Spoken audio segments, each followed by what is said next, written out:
Mi nombre es Adriana Martínez, estudiante de la Facultad de Comunicación Humana de la UAM. El tema del que les vengo a explicar es referente a fonema, alófono y fonos. Es importante mencionar la definición de fonema, lo cual es la realización abstracta de uno o varios sonidos portadores de un significado. En otras palabras, es la unidad mínima que cambia el significado de una palabra. Será entonces una agrupación abstracta, una interpretación de sonidos que no son necesariamente idénticos, ni en sus características articulatorias ni en sus características acústicas. Una característica importante es que se representa en líneas oblicuas. Ejemplo, la S, S y la B, B. Es decir, estos representan el sonido del habla. Algo muy interesante es que un mismo fonema puede tener distintos alófonos, como lo es la letra G. ¿Qué quiere decir esto? Lo vamos a representar de la siguiente manera. Las palabras que podemos citar son gato y genio, que en el primero encontramos la pronunciación G y en la segunda J. Existen 24 fonemas en español y se dividen en dos grupos, los vocálicos, que pueden pronunciarse de manera independiente, y los consonantes, que necesitan de una vocal para poder pronunciarse. Ahora bien, vamos a explicar los fonemas consonánticos de acuerdo a su punto de articulación. Bilabiales es cuando los dos labios se tocan, por ejemplo, la P, P, la B, B y la M, M. La siguiente es labiodental, es cuando el labio inferior y los dientes superiores se tocan, por ejemplo, la F, F. Interdental es cuando la lengua queda entre los dientes, por ejemplo, la Z, S.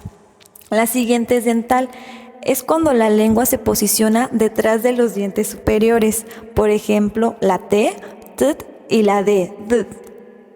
Alveolar es cuando la lengua se posiciona sobre la raíz de los dientes superiores, por ejemplo, la S, L, R y la N.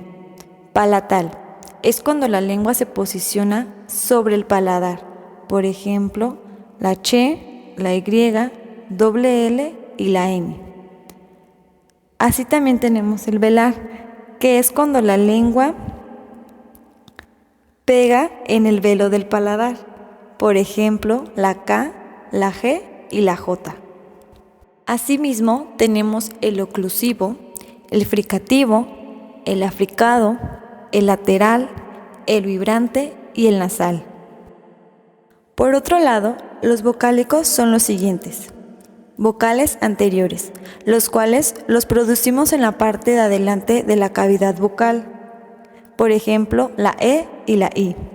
Los siguientes son los vocales centrales, los cuales producimos en la parte central de la cavidad vocal, por ejemplo, la A. Y por último, tenemos los vocales posteriores, los que producimos en la parte final de la cavidad vocal, por ejemplo, la O y la U. Alófono es la realización articulatoria concreta de los fonemas sin influencia en el significado. Se emplea para referirse a la descripción del específico modo y punto de articulación de un sonido. Y son variantes de fonemas que forman un conjunto de sonidos que no cambia el significado. Por tal motivo, al hablar de este, podemos decir que a la utilización de una palabra, o mejor dicho, en su sonido, podemos observar que al emitirlo no es apreciable con qué letra lo estoy leyendo o escribiendo. En este caso, estamos frente a un alófono porque sin importar la letra con la cual se representa, el sonido siempre seguirá siendo el mismo y por ende el significado de la palabra nunca va a cambiar. Fonos son manifestaciones de los fonemas, es decir, es una manifestación acústica sonora concreta de un fonema. Segmento que no distingue significados. Se usa a veces como sinónimo de sonidos del habla y es representado entre corchetes. Los rasgos pertinentes de Jacobson. Vamos a hablar acerca de Roman Jakobson, un personaje muy importante para el ámbito comunicativo. Roman Jakobson fue un lingüista y filólogo ruso nacido en Moscú en el año de 1896 y fallecido en 1982 en la ciudad de Boston, Massachusetts. Lo que hizo Jacobson fue definir un nuevo modelo factorial del proceso de la acción comunicativa. Dicho modelo describe 6 factores: el emisor y el receptor, el mensaje, el canal, el código y el contexto, basándose en estos factores constitutivos de cada proceso lingüístico. Jacobson establece 6 funciones del lenguaje. La función emotiva corresponde a la expresividad del emisor y su intención de transmitir el estado de ánimo o sentimientos que envuelven a la acción. La función conactiva se refiere a la respuesta que espera el emisor del receptor. La función referencial trata únicamente de informar sin ninguna valoración o esperanza de respuesta. La función mental lingüística corresponde a la naturaleza del código y se emplea cuando la lengua habla de la misma lengua.